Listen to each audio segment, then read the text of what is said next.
Muling sumalakay po kagabi sa Maguindanao ang mga pinaniniwalaang miyembro ng Bangsamoro Freedom Fighter o BIFF.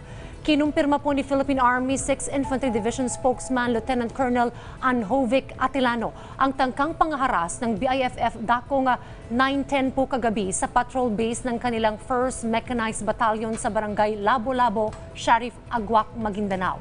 Ayon kay Atilano, nakatanggap po sila ng impormasyon na papasok sa lugar ang grupo ng BIFF, kaya sinalubong ito ng isang platoon mula sa 11th Mechanized Company gamit ang 4 na armored vehicle.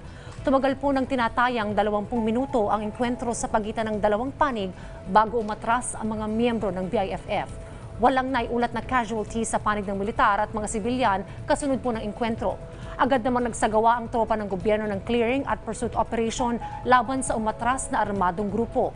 Noong nakaraang linggo, matagumpay ding naitaboy ng militar ang pagsalakay ng pinagsamang puwersa ng BIFF at Dawla Islamiyah sa Datupiang, Maguindanao.